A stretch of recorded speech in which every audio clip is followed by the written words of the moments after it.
Assalamualaikum. Welcome to English Extra. Hello my dear students. How are you all? I hope you all are well. Today we are going to learn a passage narration. So let us get started our today's class. Dear learners, have a look at the board. Change the narrative style. Narrative style change করতে হবে, অর্থাৎ এটা direct স্পিচে দেয়া থাকলে সেটা indirect করতে হবে, indirect দেয়া থাকলে সেটাকে ডাইরেক্ট করতে হবে। তো আমরা এটার যে লেখা আছে যেটা সেটা দেখলেই আমরা বুঝতে পারি যে এখানে ইনভার্টেড কমা দেয়া আছে, সো এটা হচ্ছে ডাইরেক্ট স্পিচ। সো এই ডাইরেক্ট স্পিচকে আমাদের করতে হবে indirect. And first and foremost কাজটা হচ্ছে আমাদের টোটাল ন্যারেশনটাকে, টোটাল স্পিচটাকে পড়তে হবে এন্ড আইডেন্টিফাই করতে হবে কে কয়টা কথা বলে, person spoken to K, speaker K. So আমরা প্রথমেই টোটাল টেক্সটটা আমরা পড়ে নেই। দ্য ওল্ড ম্যান সেইড, বৃদ্ধ লোকটি বলল। এখন কাকে বলল সেটা কিন্তু এই প্রথম অংশে রিপোর্টিং ভার্বে আমরা দেখতে পাচ্ছি না। Can you give me some food, আপনি কি আমাকে কিছু খাবার দিতে পারেন? সো এই কথাটা কাকে বলছে এটা কিন্তু আমরা বুঝতে পারি না। পরবর্তীতে দেখো, I have been starving for 3 days, 3 দিন যাবত আমি না খেয়ে আছি। বৃদ্ধ লোকটি কি বলল যে 3 দিন যাবত আমি না খেয়ে আছি। কার কাছে কথা বলছে এটা কিন্তু আমরা এখনো বুঝতে পারছি না। দ্য মেইড সেইড, গৃহ পরিচারিকা মানে কাজের মেয়ে, সে বলল। তাহলে আমরা বুঝতে পারলাম যে প্রথম কথাটা এই মেইডের কাছেই বলছিল। ওয়াই ডু ইউ বেগ, তুমি ভিক্ষা কেন করো? ক্যান্ট ইউ ওয়ার্ক, তুমি কি কাজ করতে পারো না? ভিক্ষুক দেখলে আমাদের কারো কারো মনে এরকম কিছু উৎসাহমূলক প্রশ্ন জাগে, জিজ্ঞেস করি কেন ভিক্ষা করো, ছেলে মেয়ে কয়জন, তারা দেখাশোনা করে না, এরকম। সো এইখানের যে মেইড আছে সেও জিজ্ঞেস করলো যে ভিক্ষা কেন করো, কাজ করতে পারো না? No I am unable to work, না আমি কাজ করতে অক্ষম। সেইড দ্য ওল্ড ম্যান, বৃদ্ধ লোকটি বলল। সো আমরা এখন একটা বিষয় ক্লিয়ার হলাম, সেটা হচ্ছে এই স্পিচের মধ্যে দুইজন ব্যক্তি কথা বলছে। প্রথম জন হচ্ছে দ্য ওল্ড ম্যান, আর একজন হচ্ছে দ্য মেইড। সো আমরা যদি এভাবে শুরু করি indirect,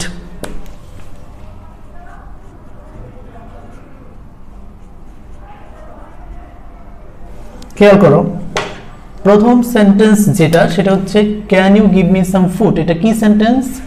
interrogative sentence. Interrogative sentence হলে রিপোর্টিং ভার্ব কি হয়? আস্কড। কে কাকে জিজ্ঞেস করলো? জিজ্ঞেস করলো দ্য ওল্ড ম্যান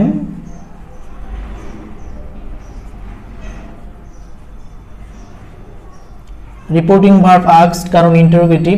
কাকে জিজ্ঞেস করলো? The maid. The old man asked the maid. এরপর আসো, এটা ইন্টারোগেটিভ সেন্টেন্স, তাহলে ইনভার্টেড কমা উঠে আমরা কি বসাবো? এই যে ইনভার্টেড কমা উঠে আমরা কি বসাবো? আমরা বসাবো ইফ। তবে ডব্লিউএস কোশ্চেন যদি থাকে সেই ক্ষেত্রে কিন্তু আবার ইফ বসবে না, ইফ। এরপরে আসো সাবজেক্টের কাছে। এখানকার সাবজেক্ট কি? সকল সেন্টেন্স যেহেতু অ্যাসার্টিভ হবে, সাবজেক্ট হচ্ছে ইউ। তো ইউটাকে, আপনি কি আমাকে কিছু খাবার দিতে পারেন, এই ইউটাকে, ইউটা হচ্ছে দ্য মেইড। আবার ওরকম যদি আমরা আরো কিছু স্পেসিফিক বিষয় খেয়াল করি, সেটা হচ্ছে ইউটা সেকেন্ড পারসন। তো সেকেন্ড পারসন হলো অবজেক্টের কাছে যায় দ্য মেইড। দ্য মেইড একবার লিখছি, এখন আমরা লিখব শি। ওই নিয়ম আমরা ফলো করতে পারি। তাহলে শি, ইফ শি। এরপরে ক্যান থাকলে কি হবে? কুড। এরপরে গিভ যেটা দেয়া আছে ওটাই হবে। এরপরে খেয়াল করো, এখানে দেয়া আছে মি, আমাকে। আপনি কি কিছু আমাকে কিছু খাবার দিতে পারেন? আমিটা কে? তাহলে কথা বলছে বৃদ্ধ লোক, সো বৃদ্ধ লোক হবে। তো বৃদ্ধ লোক তো আমরা লিখেছি। এবার এটা অবজেক্টিভ ফর্ম যেটা হিম, মিটা হয়ে যাবে হিম। Some food, some food, full stop. প্রথম সেন্টেন্স শেষ। I have been starving for 3 days, 3 দিন যাবত আমি না খেয়ে আছি, আমি উপোস আছি। সো এই কথাটাও কে বলছে? বৃদ্ধ লোক বলছে। তো সেকেন্ড কথা আরো একটা যেহেতু বলছে, সেই কারণে আমরা এভাবে যদি লিখি the old man, the old man আর লেখার দরকার নাই, আমরা একবার লিখেছি। এবার হি যোগ করলো added that, he added that, সে যোগ করলো, অর্থাৎ উপরের কথা যেটা বলছিল, জিজ্ঞেস করছিল, সেই কথার সাথে এই কথা যোগ করলো। দ্যাট দিলাম কারণ পরবর্তী sentence assertive. I have been starving, তাহলে এই যে আমিটাকে বৃদ্ধ লোক, তাহলে কি হবে? হি। তারপর এটা কোন tense? Have been starving, ING আছে, প্রেজেন্ট পারফেক্ট কন্টিনিউয়াস টেন্স। তো হয়ে যাবে কি? Past perfect continuous. তাহলে had been starving for 3 days.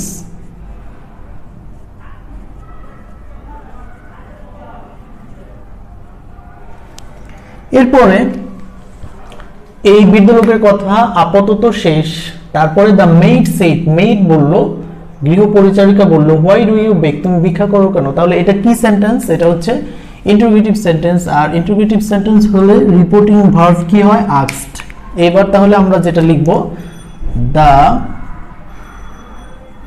Made, যেহেতু ইন্টারোগেটিভ এই কারণে হবে আস্কড। কাকে জিজ্ঞেস করলো? ওই বৃদ্ধ লোককে, the old man, asked the old man। এখানেও কিন্তু আমাদের ডব্লিউএস কোশ্চেন নেই, সো এখানে আমরা কি বসাবো? ইফ। তারপরে আসো সাবজেক্টের কাছে, সাবজেক্ট হচ্ছে ইউ, ইউটাকে বৃদ্ধ লোক, তাহলে কি হবে? হি। তারপরে ক্যান থাকলে কি হয়? কুড। ক্যান্ট আছে, এখানে আমরা দিব কুডেন্ট ওয়ার্ক। সরি, আমাদের একটু ভুল হয়েছে এখানে। আগের সেন্টেন্সটা হবে আস্ক দ্য ওল্ড ম্যান পর্যন্ত ঠিক আছে, ইফ হি এটাও ঠিক আছে। আমাদের আগের sentence why do you bake, তাহলে ইফটা হবে না।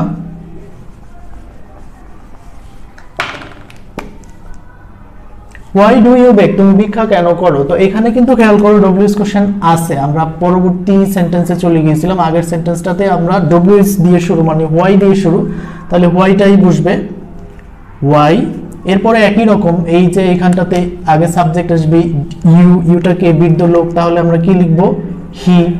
এরপর হচ্ছে এটা present indefinite tense, do you bake. তো প্রেজেন্ট ইনডিফিনিট টেন্সে ইন্টারোগেটিভের বেলায় আমরা ডু ডাজ নিয়ে আসবো, বাট আমরা যখন এটা অ্যাসার্টিভে রূপান্তর করব তখন ডু ডাজ আর থাকবে না, ভার্বের পাস্ট ফর্ম হবে। তো ভার্বটা হচ্ছে বেক, এটার পাস্ট ফর্ম, অর্থাৎ পাস্ট ইনডিফিনিটে এটাকে রূপান্তর করলে ভার্বের পাস্ট ফর্ম হয়ে যাবে baked.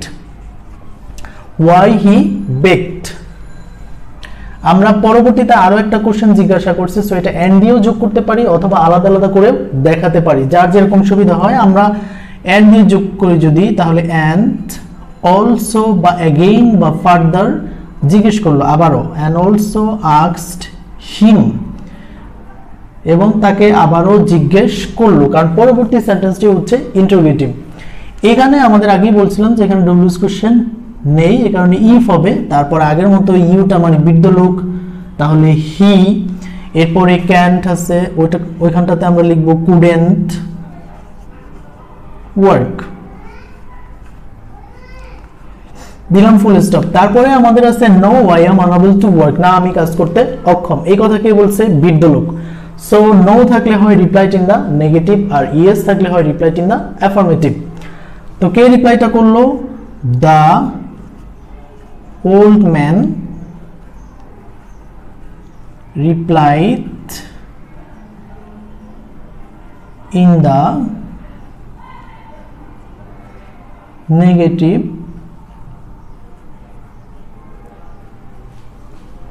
replied in the negative। তারপরেও আরো কিছু কথা আছে, I am unable to work, তো এটাও তার কথা। আমরা and দিয়ে যদি যোগ করি সেটা হচ্ছে and said that,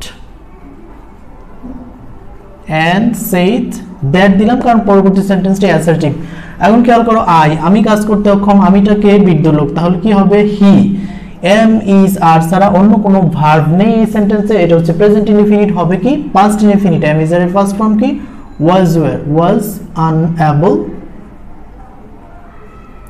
to work. So dear learners, হয়ে গেল ডিরেক্ট টু ইনডিরেক্ট। আশা করি সবাই বুঝতে পেরেছো। তারপরও কারো যদি কোথাও বুঝতে সমস্যা থাকে, let me no in the comment section. আজকের ক্লাস এই পর্যন্তই, তোমাদের সাথে আবার পরবর্তী ক্লাসে দেখা হচ্ছে। টিল দেন টেক কেয়ার, আল্লাহ হাফেজ।